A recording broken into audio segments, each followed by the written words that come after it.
everyone, welcome to this video tutorial on how to apply the law on murder. In this tutorial, we're going to be looking at a mini scenario on murder and looking at how you will get a nice answer to the question using the IDEA structure. So let's start by taking a look at our mini scenario. I'm calling it a mini scenario because in the real exam, your scenario would be much longer than this and would probably involve more issues, maybe some defences in there as well. But for our purposes, where we're just practicing the skills, we're looking at this smaller situation.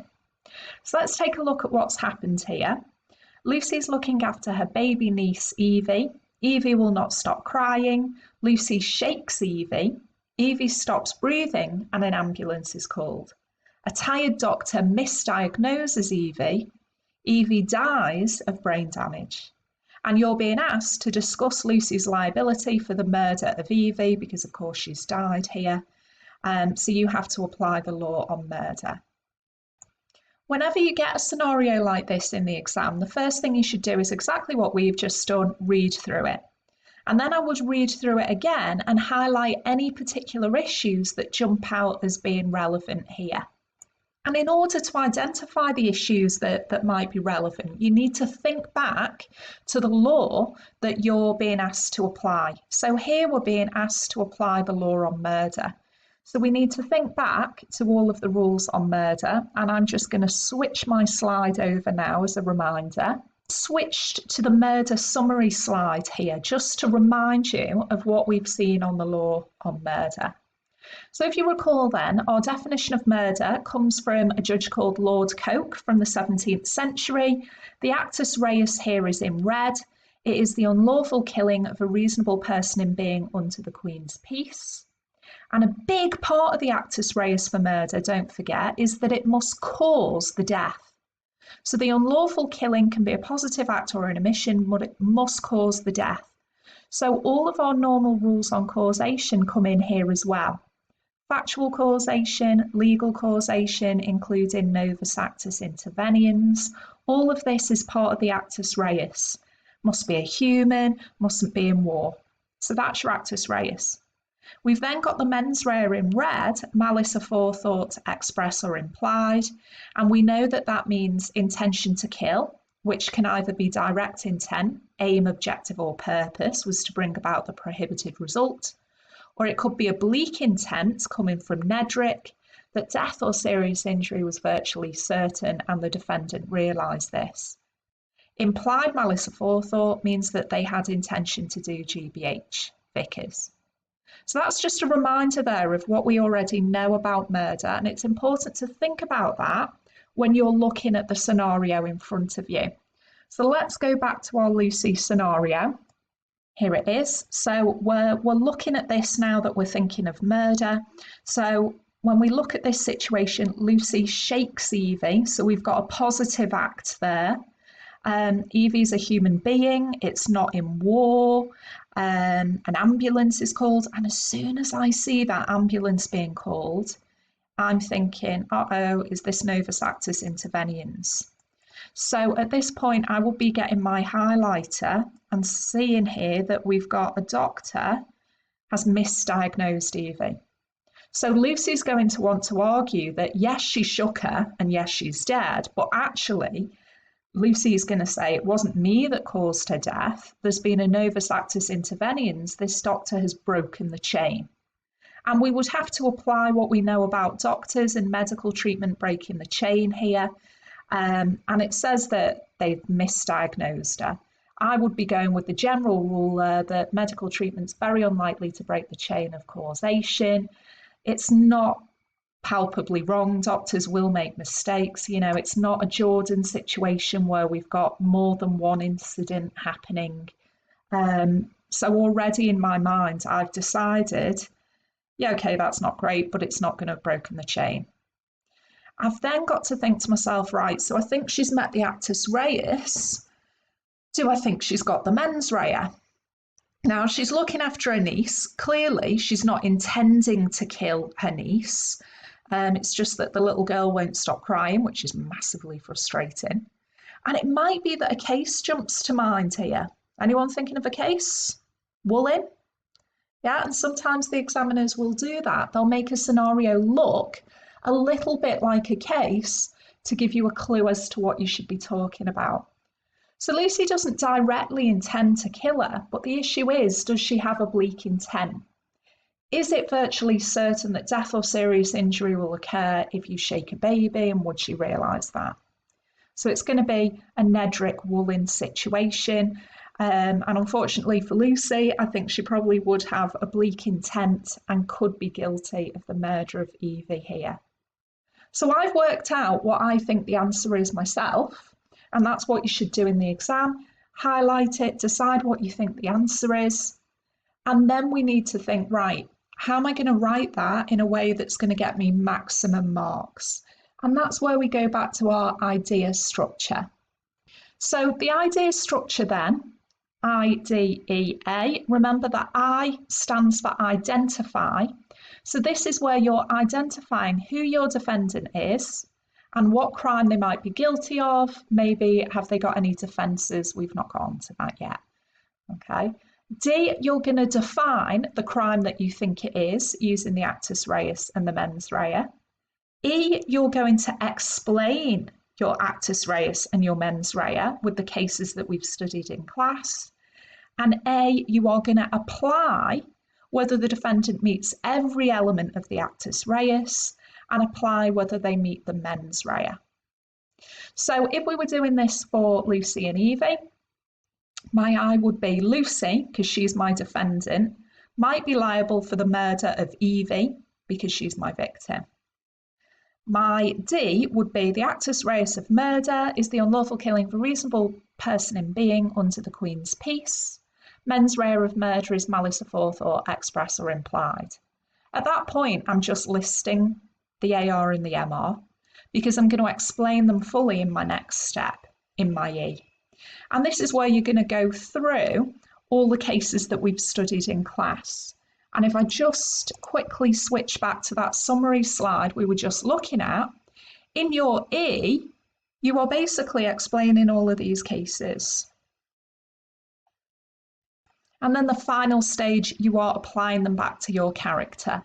And I've emphasised here on the slide that you have to apply whether the defendant meets every element of the actus reus. Because with murder, there's lots of elements there. You've got all the causation issues as well. You need to go through it very methodically, even things that you think are obvious. So you might think, well, it's obvious it's not a fetus. But you need to say, this character is not a fetus, because you're going to get extra application marks for showing that you understand the law. So on my next slide, I'm going to show you a bullet point answer to the Evie scenario using this idea structure. Okay, so here's my bullet point answer. I know there's a lot written on here. It's a bit small, sorry for that, but I was just trying to emphasize to you how much content there is to put in a murder scenario. It's not going to be enough to just say, yeah, it's murder. Okay, we have to go through all the steps, all the elements, all the cases that you've taken the time to learn. So if we have a look at what I've done here, ignore the ones and twos, by the way, that was just a rough mark scheme for using in class. So my I, I'm identifying Lucy might be guilty for the murder of Evie. I've then D, defined the actus reus of murder as the unlawful killing of a reasonable creature in being under the Queen's peace. And then I've defined the mens rea, malice aforeth or express or implied. Notice that anything to do with actus reus is green on my slide, and anything to do with the mens rea is purple on my slide. And I've got my cases in blue there. So you can see as well, just when you scan this slide without reading it in detail, you can see that it looks quite balanced. There's a lot of green, a lot of purple. Okay, so I've got my bullet point answer here to the Lucy and Evie scenario. Sorry, there's a lot on this slide here, but I am trying to show you that there is a lot of content when you're writing up an idea on murder. It's not going to be enough just to say, yeah, she's guilty of murder. We need to methodically go through all of the elements and show off all those cases that you've taken the time to learn. Just ignore the ones and twos that are on here. That was just a rough mark scheme for when I was using this in class. Now, this is very bullet pointy so that I could fit it all on one slide to show you. Your answer should be written obviously in full sentences, but it does show you all the key points that you should be going through in the right order. So I've started off with I, my identification. Lucy might be guilty of the murder of Evie when she shakes her, resulting in death. And it's a good tip, always say might be or maybe, because you are showing your workings out. Okay, you don't need to jump in and say she is at this point, but she might be guilty of the murder of Evie when she shakes her. And I've also pointed out when she's done what. Okay, she might be guilty of murder when she does X, Y, and Z. This is a mini scenario. In your bigger scenarios, there's going to be lots of things happening. So you need to point out to the examiner which bit relates to murder. I've then defined my actus reus of murder in green, and I've defined my mens rea in purple. And you'll notice that on this slide, anything to do with the actus reus is green, anything to do with the mens rea is purple. And I've got my cases in turquoise there. So what you can see when you just scan the slide overall is that there's a nice balance, isn't there? We've got lots of green, lots of purple going on, lots of cases dotted throughout, which suggests hopefully that you're picking up lots of marks. So after I've defined my actus reus and mens rea, I'm then explaining it using cases. And with our explanation, we always start by explaining the actus reus. So don't jump between AR and MR.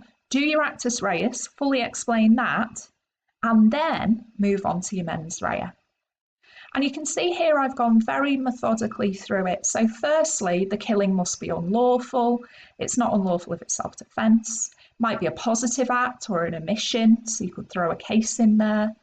And then I'm going on to my causation. And remember, as I said before, causation is a big part of the actus reus of murder. So factual causation using but for, legal using de minimis, thin skull, novus actus interveniens, by a third party, by your victim's own act, by a natural but unforeseeable event. If I was writing this in the real exam, I would give a bit more detail on these cases, but I've just bracketed them for you so you can see that that's where you'd be talking about those. The killing must be of a human, not a fetus, mustn't be during a war, so I've dealt with my AR.